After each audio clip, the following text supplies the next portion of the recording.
গত শনিবার শেষ হয়েছিল 2024 সালের দেশের সাধারণ নির্বাচন। লোকসভা ভোটের সঙ্গে সঙ্গেই দেশের 4 রাজ্যে বিধানসভা নির্বাচনও অনুষ্ঠিত হয়েছিল। নির্বাচন কমিশনের তরফে অন্ধ্রপ্রদেশ, ওড়িশা, অরুণাচল প্রদেশ এবং সিকিমে বিধানসভা নির্বাচন হয়েছে। এই 4 রাজ্যের মধ্যে অরুণাচল প্রদেশ এবং সিকিমে গত রবিবারই ভোট গণনা শেষ হয়েছে।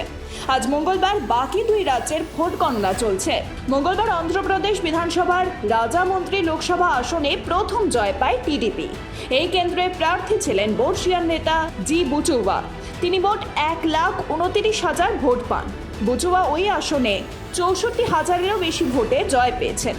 সব মিলিয়ে এখনো পর্যন্ত গণনার নিরিখে অন্ধ্রপ্রদেশে হতে চলেছে পালাবদল। অন্ধ্রপ্রদেশের মোট 175টি আসনের মধ্যে এখনো পর্যন্ত এগিয়ে রয়েছে টিডিপি। মোট 131টি আসনে এগিয়ে রয়েছে তারা। অন্যদিকে বিজেপি এগিয়ে রয়েছে 7টি আসনে। এছাড়াও জেএনপি ওয়াইএসআরপি পেয়েছে 17টি, কংগ্রেস 0 এবং নির্দল 0। প্রসঙ্গত 175টি আসনে সরকার গড়তে প্রয়োজন 88টি আসন। ফলে এক প্রকার নিশ্চিত হয়ে গিয়েছে পালাবদল হচ্ছে অন্ধ্রে। অন্যদিকে ওড়িশাতে দীর্ঘ 24 বছর পর হতে চলেছে পালাবদল। নবীন পটনায়কের সরকারকে উপড়ে ফেলে সরকার গড়তে চলেছে বিজেপি। এখনো পর্যন্ত পাওয়া খবর অনুযায়ী ওড়িশা বিধানসভায় মোট আসন 147টি। এর মধ্যে সরকার গড়তে দরকার 74টি আসন।